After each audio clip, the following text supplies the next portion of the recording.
Anaton Ebanghelyo para Lunes, ang ikatulong nga semana, ang Pasko ang pagkabanhaw sa Malacan San Juan, Kapitulo 22, ngadto iton 29. Pagkabuwas, singkitan han mga tao nga nakadto hatabok han lanaw, nga uusa nala ang nahibilin nga sakayan. Naibaruhira nga diri upo di Jesus, kundi an ila mga tinunan ang ginikan. Maiba nga mga sakayan nga tikang Tiberias, dinoong hira ni Dapit nga pinangaunan han tinapay katapos magpasalamat ang Ginoo.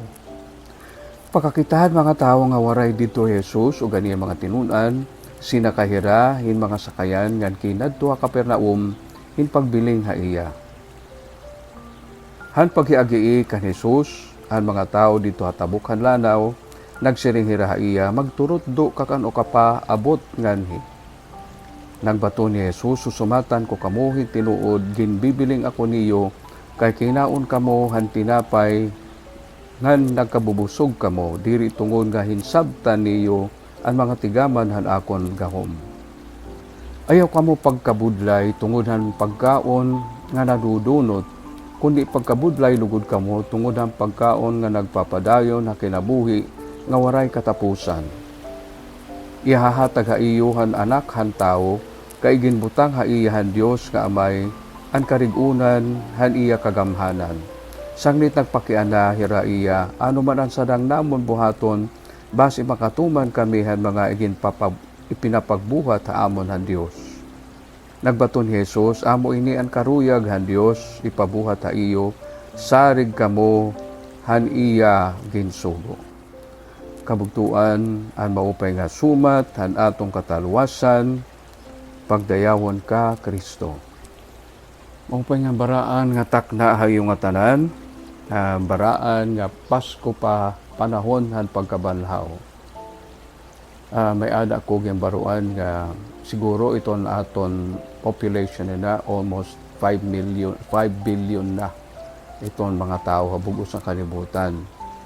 Ngan may danasa rin kuno nga haros katunga hini nga populasyon, nag-aagihin tinatawag nga chronic hunger. Karuig sinyo niton nga damo iton mga tao nga nagugutom. Sanglit angay good nga tanan nga katawhan, imbis nga nagigera, nag-araw-araway, nagigitabang-tabang, labi na iton mga tao nga pinanggugutom god. Kaya iton gingagasto para iton gera, nga trilyones na kadolyares, siguro ko nagagamit nila pagpakaunit mga nagugutom, mas mauro pa yada nga kagastuhan. Siguro wala aton mariwah iton ako nila ginsisiring. Na-mention ko ini kay indirect aton ebanghelyo ang mga tao nga naka-experience sa pagpadamo ni Jesus sin tinapay ngan hadton mga isda na hinunumdum kamuhan, multiplication of the loaves and fish, nga damo nga era naka-experience sa hinhura nga pagkaon. Na an era kagutom na baton god nga sobra-sobra pa. May pangani mga nanisalin. Ang tikang lahin lili mga tinapay ngon duduhang isda.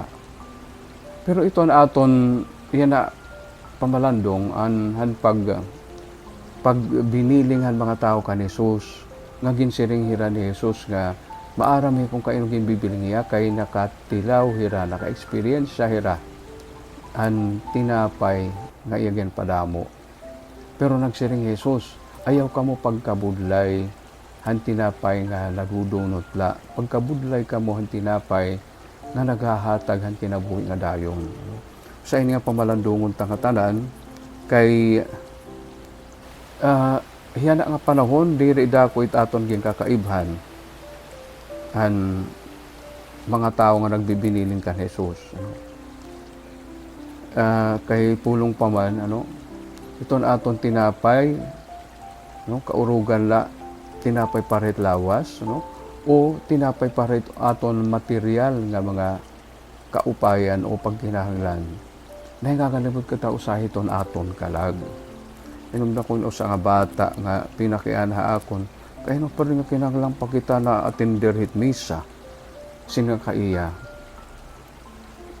Kung pananglit ikaw diri ka pakauno ni ri imo tatay, ano sa kaadlaw, maruruyag ka ba? Sino diri God, anakon. Sino ko naman iya, kita may ada kita lawas ngan kalag. Ito na aton lawas base mabuhi. Yung papakaon tag yung papainunta. Pero iton aton kalag kinaglaliwat nito niya in pagkaon ngan irimnon, no?